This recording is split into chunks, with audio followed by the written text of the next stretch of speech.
ओम नमः शिवाय। श्री शिव पुराण, शिव नाम जप तथा भस्म धारण की महिमा, त्रिपुंड के देवता और स्थान आदि का प्रतिपादन।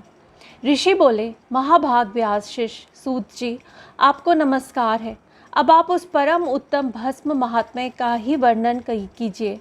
भस्म महात्म्य, रुद्राक्ष महात्म्य तथा उत्तम नाम महात्म्य, इन तीनों का परम प्रसन्नता पूर्वक प्रतिपादन कीजिए और हमारे हृदय को आनंद दीजिए।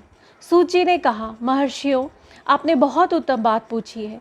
यह समस्त लोगों के लिए हितकारक विषय है। जो लोग भगवान शिव की उपासना करते हैं वे धन्य हैं, कृतार्थ हैं, उनका देह धारण सफल है तथा उनके समस्त कुल का उद्धार हो गया है।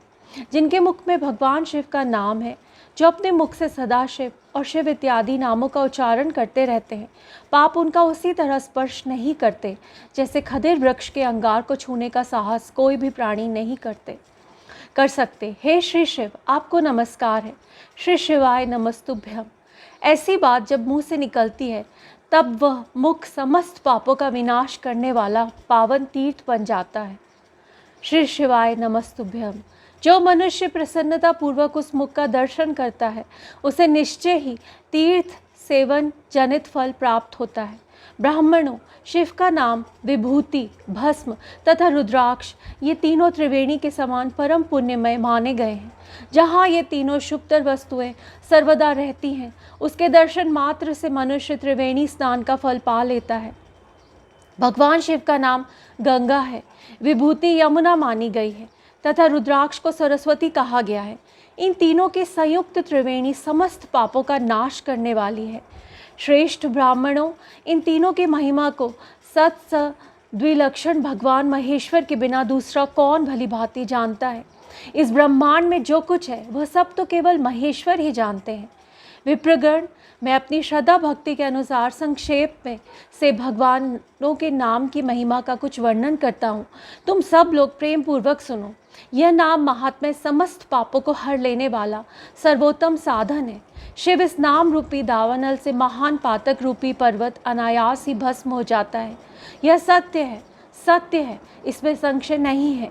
शौनक, पाप मूलक जो नाना प्रकार के दुख है वे एकमात्र शिव नाम भगवनाम से ही नष्ट होने वाले हैं। दूसरे साधनों से संपूर्ण यत्न करने पर भी पूर्णतया नष्ट नहीं होते हैं।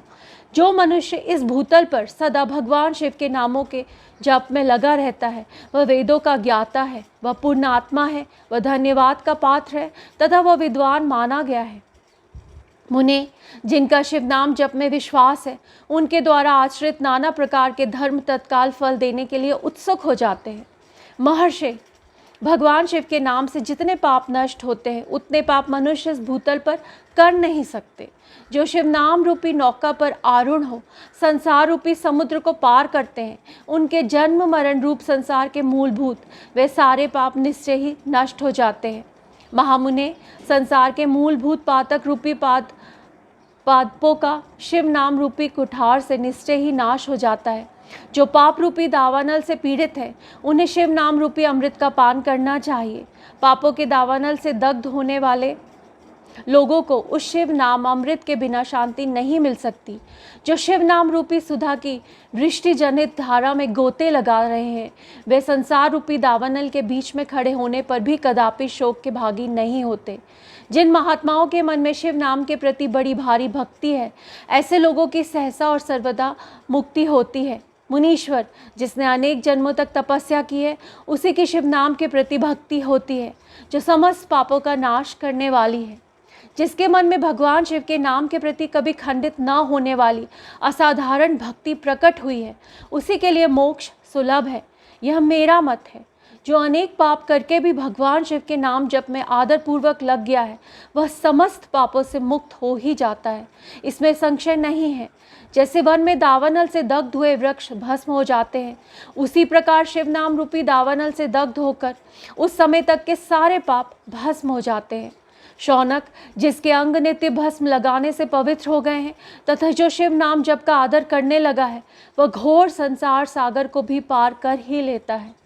संपूर्ण वेदों का अवलोकन करके पूर्ववर्ती महर्षियों ने यही निश्चित किया है कि भगवान शिव के नाम का जप संसार सागर को पार करने के लिए सर्वोत्तम उपाय है। मुनिवरों, अधिक कहने से क्या लाभ। मैं शिव नाम के सर्व पापा पापहारी महात्म्य एक ही श्लोक में वर्णन करता हूँ। भगवान शिव के एक नाम में भी पाप हरण की जितनी शक्ति है उतना पातक मनुष्य कभी कर ही नहीं सकता। मुने, पूर्व काल में महापापी राजा इंद्रघुम्न ने शिव नाम के प्रभाव से ही उत्तम सद्गति को प्राप्त हुआ। इसी तरह कोई ब्राह्मणी युवती भी जो बहुत पाप कर चुकी है, शिव नाम के प्रभाव से ही उत्तम गति को प्राप्त हुई। द्विजवरों, इस प्रकार मैंने तुमसे भगवान नाम के उत्तम महात्म्य का वर्णन किया है। अब तुम भस्म का महात्म्य सुनो, जो समस्त पावन वस्तुओं को भी पावन करने वाला है। महर्षियों, भस्म संपूर्ण मंगलों को देने वाला तथा उत्तम है। उसके 2 भेद बताए गए हैं। उन भेदों का मैं वर्णन करता हूँ, सावधान होकर सुनो। एक को महाभस्म जानना चाहिए और दूसरे को स्वल्प भस्म। महाभस्म के भी अनेक भेद हैं।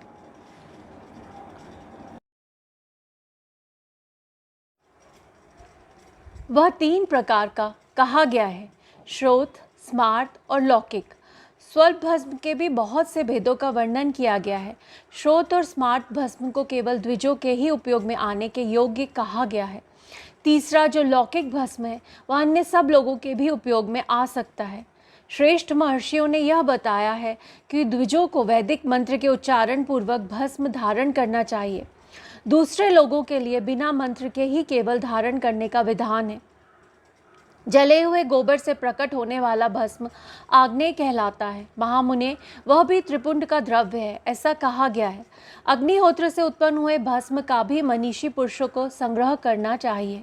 अन्य यज्ञ से प्रकट हुआ भस्म भी त्रिपुंड धारण के काम में आ सकता है।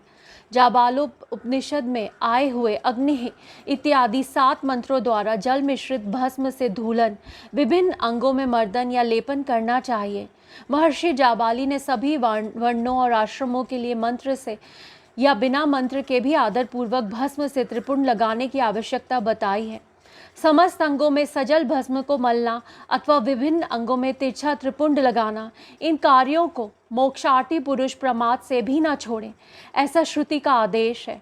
भगवान शिव और विष्णु ने भी त्रिपुंड धारण किया है। अन्य देवियों सहित भगवती उमा और लक्ष्मी देवी ने भी वाणी द्वारा इसकी प्रशंसा की है। ब्राह्मणों, क्षत्रियों, वैश्यों, शूद्रों, वर्ण संकरों तथा जाति भ्रष्ट पुरुषों ने भी उद्गूलन एवं त्रिपुंड के रूप में भस्म धारण किया है। इसके पश्चात भस्म धारण तथा त्रिपुंड की महिमा एवं विधि बताकर सूत जी ने फिर कहा, महर्षियों, इस प्रकार मैंने संक्षेप से त्रिपुंड का महात्म्य बताया है। यह समस्त प्राणियों के लिए गोपनीय रहस्य है, अतः तुम्हें भी इसे गुप्त ही रखना चाहिए। मुनिवरों, ललाट आदि सभी निर्दिष्ट स्थानों में जो भस्म से 3 तिरछी रेखाएं बनाई जाती हैं, उन्हीं को विद्वानों ने त्रिपुंड कहा है। भुवों के मध्य भाग से लेकर जहाँ तक भुवों का अंत है, उतना बड़ा त्रिपुंड ललाट में धारण करना चाहिए। मध्यमा और अनामिका अंगुली से 2 रेखाएं करके बीच में अंगुष्ठ द्वारा प्रतिलोम भाव से की गई रेखा त्रिपुंड कहलाती है। अथवा बीच की 3 उंगलियों से भस्म लेकर यत्नपूर्वक भक्ति भाव से ललाट में त्रिपुंड धारण करें। त्रिपुंड अत्यंत उत्तम तथा भोग और मोक्ष को देने वाला है। त्रिपुंड की 3 रेखाओं में से प्रत्येक के 9 देवता हैं जो सभी अंगों में स्थित हैं। मैं उनका परिचय देता हूँ, सावधान होकर सुनो।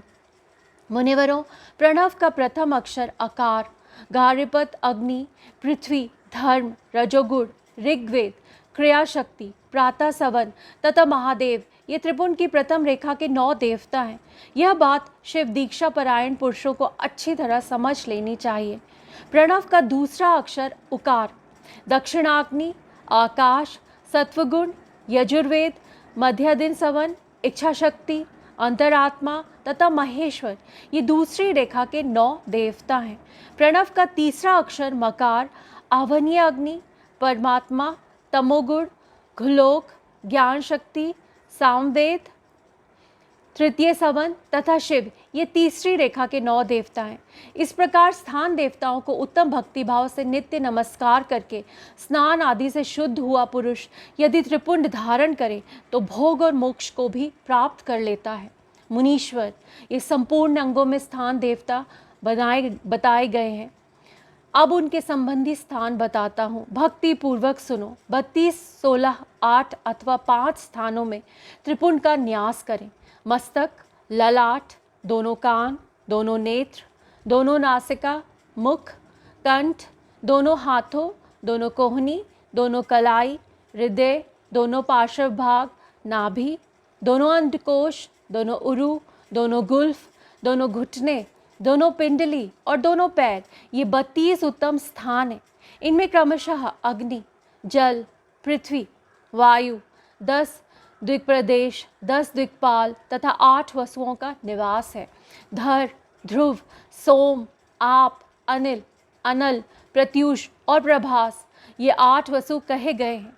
इन सब का नाम मात्र लेकर इनके स्थानों में विद्वान पुरुष त्रिपुंड धारण करें, अथवा एकाग्रचित हो 16 स्थान में ही त्रिपुंड धारण करें। मस्तक, ललाट, कंठ, दोनों कंधों, दोनों भुजाओं, दोनों कोहनियों तथा दोनों कलाइयों में, हृदय में, नाभि में, दोनों पसलियों में तथा पृष्ठभाग में त्रिपुंड लगाकर वहाँ दोनों अश्विनी कुमारों का, शिव, शक्ति, रुद्र, ईश तथा नारद का और वामा आदि 9 शक्तियों का पूजन करें। ये सब मिलकर 16 देवता हैं। अश्विनी कुमार 2 कहे गए हैं, नासत्य और दस्त्र अथवा मस्तक, केश, दोनों कान, मुख, दोनों भुजा, हृदय, नाभि, दोनों उरु, दोनों जानु, दोनों पैर और पृष्ठभाग, इन 16 स्थानों में 16 त्रिपुंड का न्यास करें। मस्तक में शिव, केश में चंद्रमा, दोनों कानों में रुद्र और ब्रह्मा, मुख में विघ्नराज गणेश, दोनों भुजाओं में विष्णु और लक्ष्मी, हृदय में शंभु, नाभि में प्रजापति, दोनों उरुओं में नाग और नाग कन्याएं, दोनों घुटनों में ऋषि कन्याएं, दोनों पैरों में समुद्र तथा विशाल पुष्ठ भाग में संपूर्ण तीर्थ देवता रूप से विराजमान है। इस प्रकार 16 स्थानों का परिचय दिया गया। अब 8 स्थान बताए जाते हैं। गृहस्थान, ललाट, परम उत्तम कर्णयुगल, दोनों कंधे, हृदय और नाभि, ये 8 स्थान हैं। इनमें ब्रह्मा तथा सप्तऋषि, ये 8 देवता बताए गए हैं। मुनीश्वरों, भस्म के स्थान को जानने वाले विद्वानों ने इस तरह 8 स्थानों का परिचय दिया है। अथवा मस्तक, दोनों भुजाएं, हृदय और नाभि, इन 5 स्थानों को भस्म वेता पुरुषों ने भस्म धारण के योग बताया है। यथासंभव देश, काल आदि की अपेक्षा रखते हुए उदूलन, भस्म को अभिमंत्रित करना और जल में मिलाना आदि कार्य करें। यदि उदूलन भी असमर्थ हो तो त्रिपुंड आदि लगाएं। त्रिनेत्रधारी, तीनों गुणों के आधार तथा तीनों देवताओं के जनक भगवान शिव का स्मरण करते हुए नमः शिवाय कहकर ललाट में त्रिपुंड लगाएं। ईशाभ्या नमः ऐसा कहकर दोनों पार्श्व भागों में त्रिपुंड धारण करें। बीजाभ्याम नमः यह बोलकर दोनों कलाइयों में भस्म लगाएं। पितृभ्याम नमः कहकर नीचे के अंग में, उमेशाभ्याम नमः कहकर ऊपर के अंग में तथा भीमाय नमः कहकर पीठ में और सिर के पिछले भाग में त्रिपुंड लगाना चाहिए।